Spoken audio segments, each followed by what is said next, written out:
Morning. Are you Almeida Miles?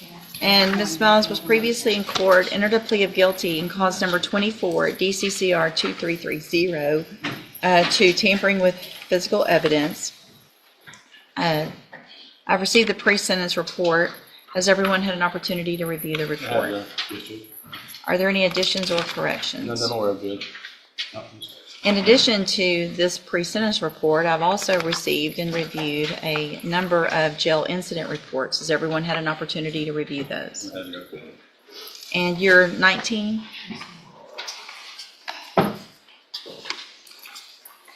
Why haven't you been acting right in the jail? Most of the reports are not true. One time I did not uncover my face on video. I did, because I was asleep, and she didn't wake me up. Ms. Boa didn't wake me up. When I got here in June. So she's lying when she says she tried a few times, and then she taps you, taps your bed, kicks your bed a little bit. That day, Ms. Boa never tapped me. And then in June, I got in a fight when I first got here. The girl swung at me first. Okay. That's accurate what it says. The girl here with the closed fist. Yeah, I mean, if you get hit first, that's not the one that I'm so worried about. It's the...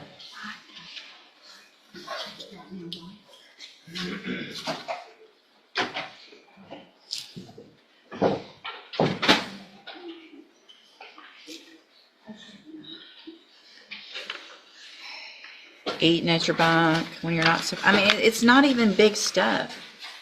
It's just not following the rules. And if you can't follow the rules in jail, why should I believe that you can follow the rules on probation? When you're in jail, when you're on probation, when you've committed a felony, you don't get to make certain decisions for yourself anymore, right? Now, you're not going to be like every other 19-year-old and get to just do what you want when you want. You're going to have to do what either jail says or what I say or anything like that.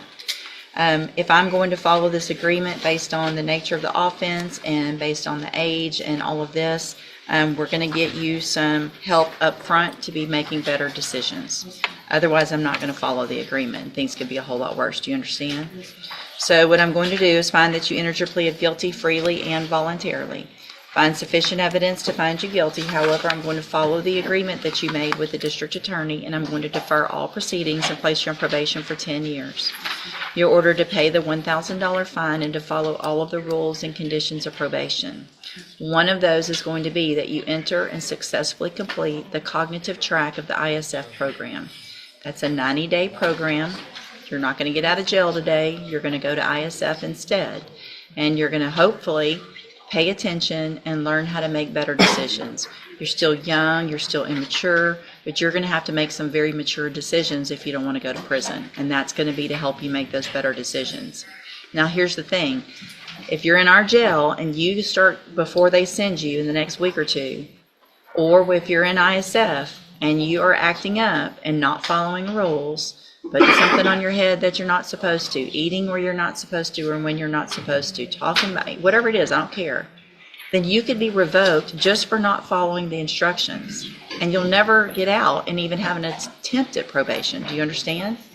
So whatever's going on and whoever your buddies are in there, you need to tell them, just sit there, do everything you're supposed to do.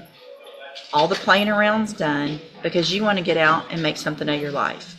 And if they don't want to, that's going to be on them. If you keep doing all this, you're going to have a felony conviction and you're going to go to prison. It's that simple. You understand? The part of this probation that is so good is that you don't have a conviction right now. And if you're successful and you complete your probation, you are never going to be a convicted felon. So this is a great opportunity. But if you do violate in any way, you'll be back in here, you'll be a convicted felon, and you could go to prison anywhere in that range of punishment, which is between 2 and 10 years. All right? I've handed you the trial court certification that shows this was an agreement that I followed, and so you've waived your right to appeal. Good luck to you. You can go back with the bailiff. Okay, you're Gabriel Smith, and this is 25 DCCR 0979. There was originally a plea for a cap of 5 years that I rejected. There was new plea entered of a cap of 8 years, and We reset it for sentencing, just for you guys to get anything together that you needed. I did not order an updated report or anything just because she's been in custody. And so is everyone ready to go forward with sentencing? That's right. I think it's an 8-year cap. What did I say? 8 years. Oh, 8-year cap. Yes, I'm sorry. And so, Mr. Kimler, you may proceed. Your Honor, the court previously refused a 5-year cap, so I assume the court's probably inclined to give her somewhere between 6 and 8 years on this. I think Ms. Smith recognizes the error of what she did. She's attempting to try to remediate that in her own thinking.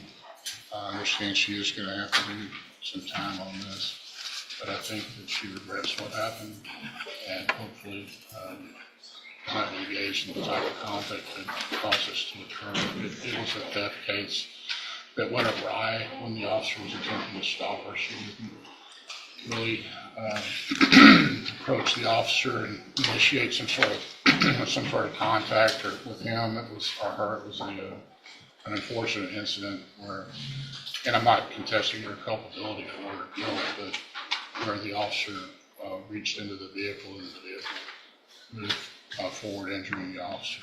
So, yeah, obviously, if the court repeats 5, the court's inclined, because of her criminal history, to go to 6 to 8. We would just argue for 6 at the lower end. I know she has extensive criminal history, but she wanted to address the court as well. Is that right? You have to say for yourself. I do apologize for the situation that went on, and I wish that anybody that was involved in the case would see that I'm overly serious, and to whatever you give me, I thank you for that. Okay, thank you. Ms. Malvino? Judge, I think 8 is probably still too low based on the criminal history, but I would agree with Mr. Kimler that the underlying nature of the offense started out as a simple shoplifting case. It obviously went well awry. She could have injured the officer even more so. That being said, in combination with her criminal history, it's not simply just a shoplifting case, and I think she deserves, at the very least, a full wage. So, Ms. Smith, the thing is, your theft convictions they start back in, it looks like 2007. And you've got a full page of misdemeanor, well, page and a half of misdemeanor thefts on this pre-sentence report, where you were put in the parish jail, and then you proceeded to keep doing it, so they started adding up to felonies. You had probations that were revoked on 4 different theft cases that were misdemeanors that ended up as felonies, that ended up with you going to prison. 5 years was, it looks like you got 5 years in 2016, 3 years in 2017, and then another year in 2018 in prison for the same thing, shoplifting. And this one, you're shoplifting and you end up climbing in your car, and I mean, just what went on with you and that officer is ridiculous, because you're trying to steal again, and now you end up hurting an officer in the process of them trying to stop you from stealing again. I'm going to find that you entered your plea of guilty freely and voluntarily. Find sufficient evidence to find you guilty, and in cause number 23, DCCR 1034, finds you guilty of robbery. Sentence you to a term of 8 years in the Institutional Division of the Texas Department of Corrections. You do receive credit on that sentence for any time that you've been in custody that the law gives you the right to receive. I am going to hand you the trial court certification that shows this was an agreement I followed, so you waived your right to appeal. I've also handed you a written admonishment regarding your ineligibility to possess a firearm or ammunition. Because of the judgment entered against you, you're ineligible under Texas law to possess a firearm or ammunition. Possession of a firearm or ammunition could lead to charges against you. Be sure to read that written admonishment I provided you to see what devices qualify as a firearm. If you have questions about it or how long it lasts, you can talk with Mr. Kimler. The wrong case number. I did. You went on the robbery and we actually entered the plea on the assault. public. Sorry, 25 DCCR 0979 That's the assault. finds you guilty of assault. So I will withdraw the finding of guilt on robbery, find you guilty of assault on a peace officer. And all of the rest applies as far as the sentence and the cause number, again, 25 DCCR 0979, correct? Thank you. I just said on the record, she wanted to make sure it's not aggravated. This is not aggravated. No, it's non-aggravated. Okay. All right. And we have to have that discovery certification today because the case is going to get to close Not down. again, you never gave it to me. Well, I mean, the first, when she first pled. So do I? You didn't give You it. to give me a Still get discovery. the credit for me being in here on this. Yes, all the credit that you were in, any time that you were on this case and there was a hold on you or you were in our custody, you get credit. Okay? Thank you. Good luck to you. Good morning. Are you Latrick Williams? Speak up. And Mr. Williams, it looks like you've got 3 cases, 2 motion to revoke probations, 1 for evading arrest or detention with a vehicle, 1 for theft of a firearm, and then there's a new case that's been indicted for tampering or fabricating physical evidence. And it's my understanding that Ms. Holmes has let me know that your family is going to try to hire an attorney. Is that correct? So are you asking me to reset your case to give your family some time to do that? Okay, so what I will do that. Mr. Williams, I'm sure you have heard, surely, out there by now, that I get copies of these jail incident reports and how you're acting and what you're doing.